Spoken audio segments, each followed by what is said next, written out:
What's up, guys? Welcome back to the Last Word Sports Podcast. Tonight, me and Scott Gevertz and Nick D. Ray are hosting, and we are going to be talking about a very prominent NBA basketball playoff series between the Milwaukee Bucks and Miami Heat.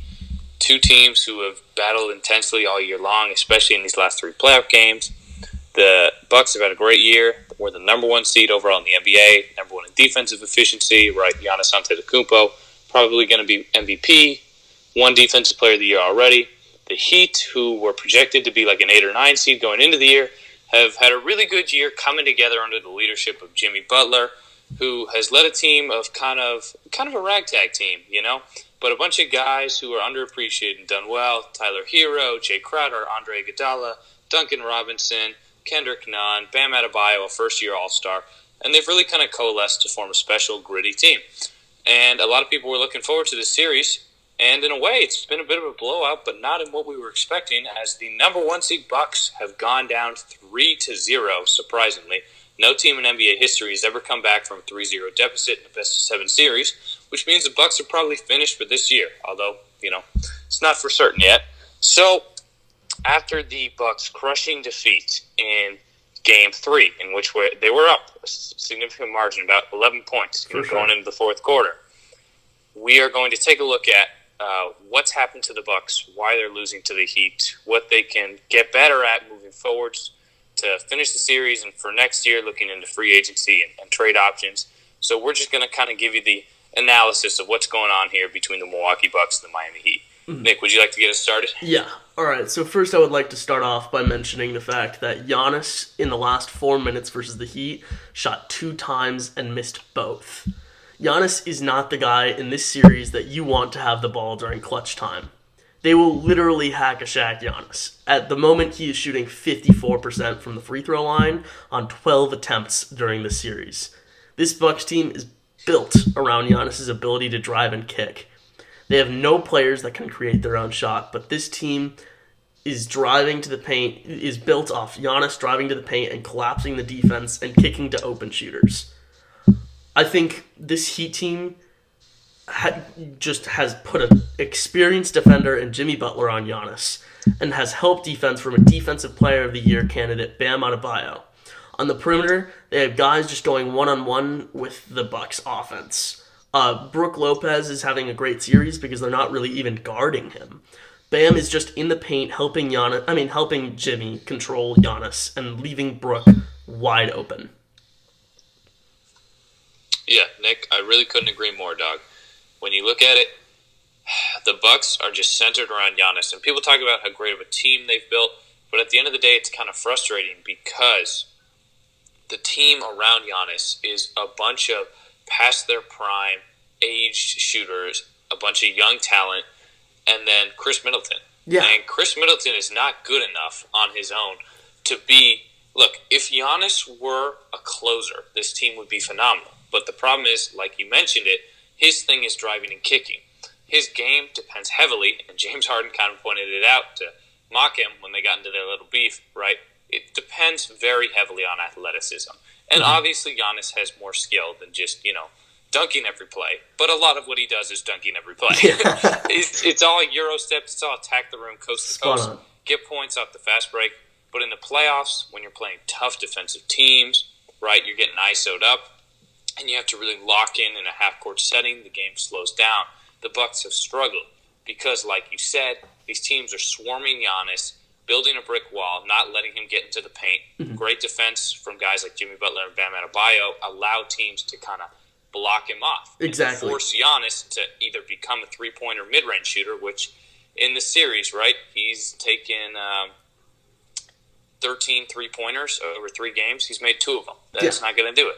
Right? Whenever he drives. Wasn't he like 0 of 7 this last game? He was like 0 of 7 last game. Yeah. Whenever he drives, they foul him. He's 20 of 37 at the free throw line in the series. He was 4 of 12 in game 1. Mm-hmm. That's not going to do it. And the truth is, he really has no mid-range jump shot either. Exactly. So, even when the Bucks are playing really well, like you said, they're just committing and letting guys like Brook Lopez, Chris Middleton shoot. They're saying, hey, beat us. And Chris Middleton and Brook Lopez are having great series. But at the end of the day, the Bucks have actually been in the games through 3 quarters. The problem is in the money quarter, the fourth quarter, is when the Heat pull away every time, because guys like Chris Middleton and Brook Lopez, who are good players but are ultimately role players, fade down the stretches of these games. They don't keep it up. They start to miss shots. They get a little bit of pressure in their heads.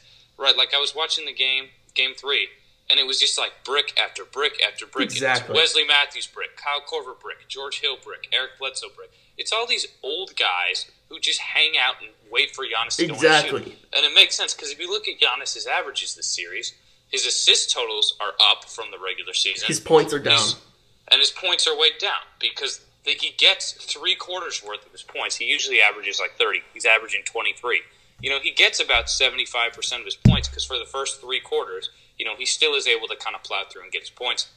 But in the fourth quarter, the Heat just leave them wide open on 100%. Milwaukee shooters, and they're just missing because they don't have a bona fide closer. And the problem is Giannis simply doesn't have the array of moves in his arsenal, in his bag, 100%. to cook a guy and get a bucket one-on-one in a half-court possession. I think he also... really can't shoot from the mid-range. He can't shoot from the 3. And you said it too. He can't really post up. So he can't just get the ball and score, right? Like so many times when I'm watching the Clippers, they don't really run a play for Kawhi Leonard. He just kind of posts up, in the mid-range. They toss it to him, and then he swoops through. He drives to the rim. He shoots a fadeaway mid-range jumper. They just kind of give him the ball and let him go to work. Yeah. Right? You see James Harden do that all the time. You see Anthony Davis do that all the time. Yeah, but I think... The unfortunate truth with Giannis is he can't. This Eric Spoelstra's idea for guarding Giannis isn't even new. It's the exact same thing the Raptors did last year. They did it with Kawhi and Marc Gasol. If you take away Giannis's driving ability from this Bucks team, there are a bunch of guys that can shoot, but only when left wide open. Chris is a great player, but he's not the guy you want to go one-on-one in the final minute of the game. I believe there's two things. He's more of a spot-up guy. Exactly. I think there's really 2 things that Giannis can improve on in this offseason, and I think it would help this Bucks team so much more. And I think the things are that he needs to improve on is, 1, it's got to be free throw shooting. It's called the charity stripe for a reason. You got to hit the free throws, especially late in the game. And then it's a free throw. It's a free throw. It's in the final minute of the game. You can't give Giannis the ball, because if he drives into the paint, he's going to get hack-a-shack and he's going to brick the free throws. That's what he's been doing. He had 2 attempts at to drive during this final 4 minutes of the game, and he bricked both of those shots. And he didn't even get to shoot free throws. And I believe that the other thing is he's got to work on his post. He's got to become a better post player. I think if he becomes a better post player, I think he becomes the best player in the world. Right now, I think Giannis is the best individual player in the world. But basketball is a 5v5 game, and he's absolutely useless off the ball. He positions himself. In the fourth quarter, he just hangs out. Exactly. He positions himself outside on the 3-point arc, and sometimes he'll get the ball and he'll shoot the 3, because he's kind of lately become pressured into shooting 3-point shots. And I get that he's kind of trying to, prove himself as a shooter, but I don't think he needs to become a great 3-point shooter. If he posts up and fights for positioning on the inside, I think that would help his game significantly more than shooting ever could. Because generally... I 100% agree with you on that, dude.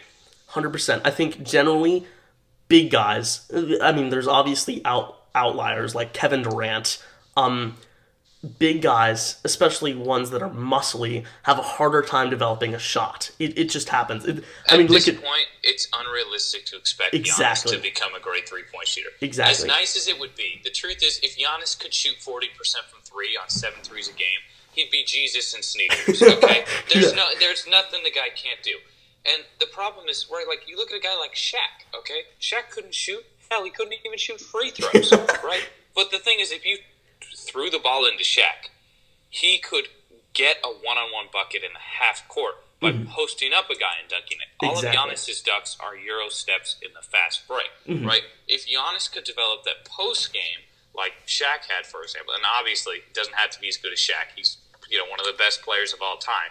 But if you could just post Giannis up on the block, he could do a drop step, do an up and under, do a dream shake, and he could get a bucket. they'd be able to win these games down the stretch. But instead, he's forced to retreat to the three-point line where it becomes useless. Exactly, and his game is becoming much more predictable at this point because, as you said, a lot of his game is just driving in and dunking at the hoop. As James Harden said, Giannis's game at the moment takes no skill. I don't necessarily agree with that. I mean, obviously he has Euro steps and a couple other great moves, but if he developed his post game, I think he could totally prove him wrong, and I think that would be a big thing. I think.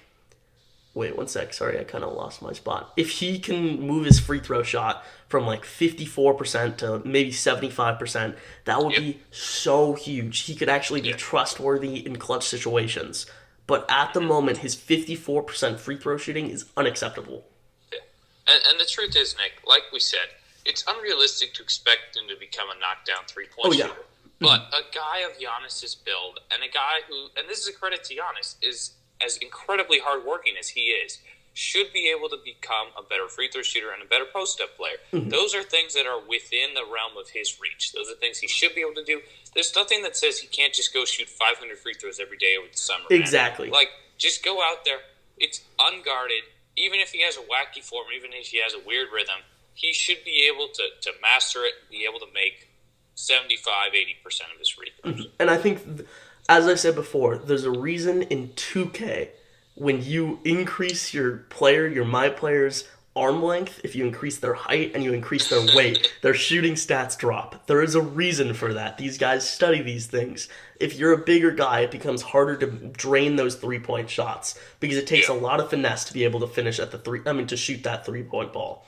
And I think Giannis, he can work on the free throw shot though, because the free throw shot, it's free. As I said before, it's not even, it's part of the game, it's a huge part of the game, but at the same point, it's not really part of the game. You're not actively in the flow of the game when you're shooting free throws. It's a break, I think, for sure.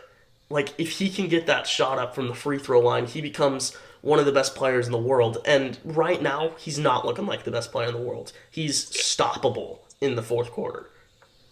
And, Nick, one other thing I want to address that isn't so much Giannis's fault, is about Mike Budenholzer, the coach, and the construction of this team, because Budenholzer's a great coach. He's been a 2-time Coach of the Year, but his scheme and system on defense, while it did yield the highest defensive rating in the NBA in the regular season, has become a problem for this team in the playoffs. Yeah. And we've seen it all throughout the bubble. We saw it with Atlanta Hawks, who were finishing as the 1 seed, in years like 2015, and would just get slaughtered by the Cavaliers. Because the problem with his scheme is it's not very complex, like Nick Nurse, who draws up a different defensive scheme for every team they're playing.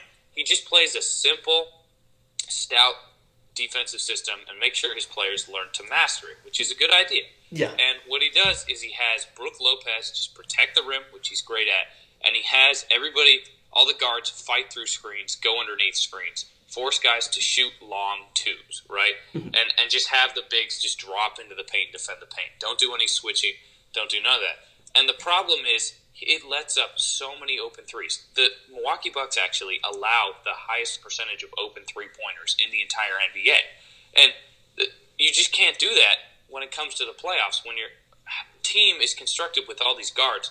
Like you said, Nick, Giannis needs shooters around him, okay? But when all of your shooters are guys who are just shooters, who are 35, or guys like Kyle Korver, right? Kyle Korver is 38 years old, okay? He's a great shooter. It's nice to play him with Giannis, all right? He can't score off the dribble. He can't play make in the fourth quarter. But on the defensive end as well, he can't guard anybody. Exactly. And when a screen comes and your defensive system has Kyle Korver fight underneath the screen, they're just going to rain threes every game. Exactly. You saw it with the Magic in Game 1. Nikola Vucevic hit 5 of 8 3-pointers. I mean, that was enough to beat them. And obviously the Bucks beat the Magic. They're a much more talented team. But if the Magic can steal a game from you, it's concerning. All these teams, right? Like, remember when the Rockets beat the Bucks? Yeah. And literally, the Rockets in that game got out-rebounded by 30. Okay, Harden and Russ both didn't play that well. They missed 40 3-pointers. They were 20 of 60 from the 3-point line in that game. But they just kept shooting three. They just chucked them up over and over and over because the Bucks leave them wide open. And at the end of the day, you're going to make enough where it's worth more than 2-pointers. Exactly. Okay? And the problem with the Bucks scheme is when you surround Giannis with a bunch of guys who are pure shooters who are past their prime. Kyle Korver, Wesley Matthews, Marvin Williams, who, is a bigger guy, but he's actually been a great three-point shooter. He's been a good player for them, too. But he's old. He's not as good of a defender anymore, right? George Hill, right? Like, he used to be a good defender. He's a disciplined player. He's getting up there in age. The problem is these guys go underneath the screens and just leave Duncan Robinson, Jake Crowder, Tyler Hero. These are guys you can't leave open. You cannot leave these guys open. The Miami Heat are like the number 2 shooting team in the league. Yeah. And they're just capitalizing big time on these. They're just getting wide open looks from 3. Yeah. I think another thing that I would be considering is try and run a small ball lineup and put Giannis at center. I think if you could get a power forward, I think it's easier to find a stretch power forward than it is to find a good stretch center in the league at the moment. I think if you get a guy, I think there's a couple of guys I'm looking at. Davis Bertans would be the perfect. I think if you could put Giannis at the center and put Davis Bertans at the power forward, I think that would be so huge. Because another thing is that Davis Bertans can move his feet, for one, and he is a knockdown three-point shooter. I mean, he shot 43% this year.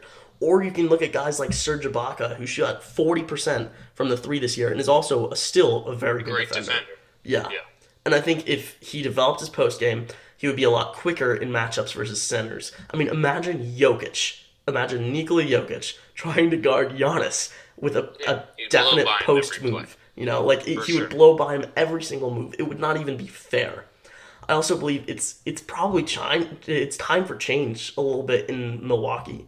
They got to trade for a shot creator. I think we were talking about this earlier. The perfect fit, in my opinion, would be C.J. McCollum for this lineup. I think he is also reachable for this team to try and trade for.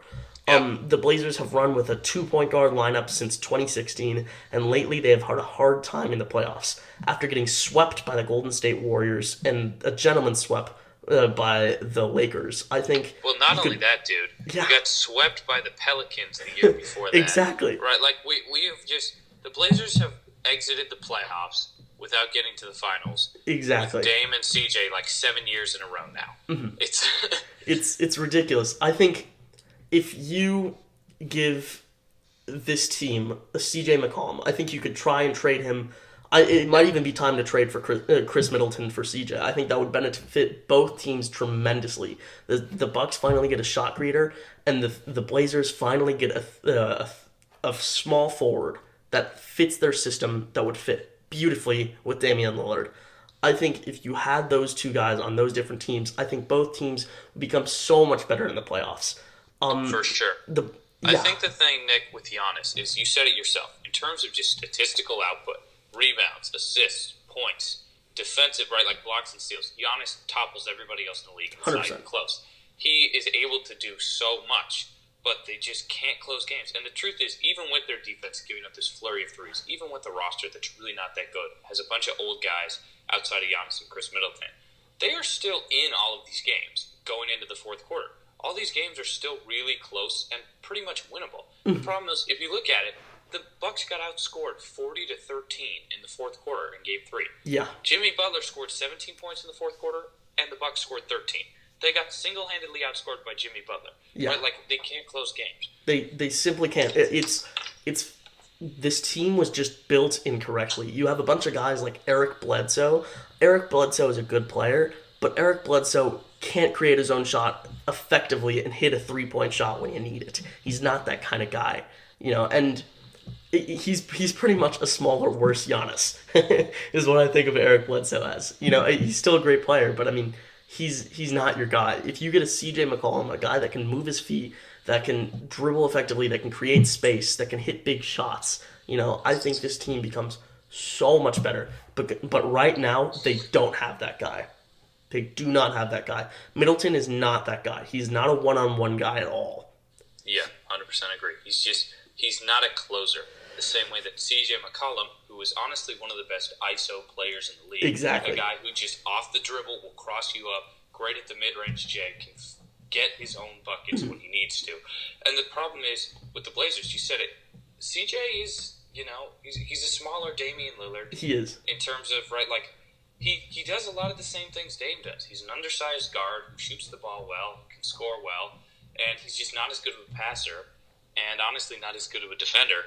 And so Yeah. I think CJ also going to the Bucks, as well as he would free up space for guys like Yusuf Nurkic to develop more, to get more shots. A guy who is on the up and up, and who actually in his last full season with the Blazers had a win share higher than CJ McCollum's best season ever with the Blazers. Exactly. So I think that'd free up Nurkic to grow alongside Damian Lillard and give us a real chance to kind of capitalize on the end of Damian Lillard's prime in Portland. Exactly. I think another thing is that CJ by himself, he's not going to destroy a playoff series. I think there's only one case he's ever done that, and that was versus the Nuggets. But that was because CJ was the second option. CJ is inconsistent. Exactly. He can't carry a team to a championship. Exactly. Obviously. So he's Giannis, a Robin. He's a Scottie Pippen. But he can close games. He will go crazy on you. He'll get hot, and he will just ISO up a guy and get. I mean, look at even the play-in game for against the Grizzlies, man. Down the stretch, he just cooked Ja Morant over and over. He just took it to him. He screamed. He can't guard him because he can't. He literally can't. Nobody can guard him. I think another thing is that if you get CJ McCollum, you also have to develop Giannis as a better post player. If you develop Giannis as a better post player, as a better free throw shooter, and you get CJ and you get a serviceable small forward and you pick up Davis Bertans or, I don't know, who was the other guy I said? Serge Ibaka. I think this team is the team that could easily make the championship. But right now, they are not a championship team. They are down 0-3 versus the 5th seed Heat. It's going to be another disappointing early playoff. Exactly. And, I mean, you have an MVP Defensive Player of the Year on your team. And well, not only that, Brooke Lopez and Eric Bledsoe, right? Like, those guys have been playing like all NBA defensive caliber players too. Like they had the #1 net defensive rating in the league. Exactly. But they're just giving up this flurry of open threes, man. And I mean, and you also got Chris Middleton, and Chris Middleton, according to Bleacher Report, I don't agree with it, is the 10th best player in the league. I think he's probably around 16, 15, 14, I don't really know, but he's a very good player, but he's not what this Bucks team needs. He's benefited a lot from Giannis trying. 100%. His entire game has benefited from Giannis at the moment. Yeah, I think if there's, I think there's a couple of moves that Giannis should look into, and I think he can look into a Tim Duncan, bank shot in the post. He can look for, I don't know, like Hakeem Sheikh. You can literally look at pretty much anything, and it would improve his game tremendously. Because right now, his game it's everyone knows it. The defense is starting to understand what Giannis is going to do every single time. Exactly. If you get, and the truth is, man, if the Bucks want this kid to stay in Milwaukee, which it seems like he's a great guy, hard worker, seems like he'd be down to stay in a smaller market. They need to show that they are willing to build a team around him that fits his talents best, because this team just doesn't. And it seems like it does at a glance, but they just don't have a closer. Exactly. It's really what they need, man. Exactly. Yeah. But this team overall has just been disappointing in the playoffs. And I think this series especially has really exposed a lot of what's wrong with the Bucks right now. But I mean, even looking back at that Raptors series, it's the same thing there. Like, all of their flaws were shown in that Raptors series. For sure, dude. For sure. It's just been disappointing for this team. And I think it's time to make a change. It's time for Giannis to work on a couple of new moves and try to adapt his skill set. It's time for you got to pick up a shot creator, man. You got to pick up a shot creator. Yeah. Alrighty. Well, I think that's all we got, unless you got anything more to say, Nick. I'm all good, man. Yeah. So there you go, folks. There's our thoughts on the Miami Heat versus the Milwaukee Bucks. Why we think that the Bucks are struggling, what we think they should do moving forwards. And, if you guys have any suggestions, if you guys have any thoughts about this, let us know in the comment section, man. Tell us what you think. Tell us what the Bucks should do, what Giannis should do. Do you guys think the Heat are going to win this series, finish them off? Do you think it'll be a sweep? Just let us know. As always, thanks for watching, guys. And I'm Scott Gavertz, alongside with Nick D. Ray, bringing you the Last Word Sports Podcast. This has been The Last Word.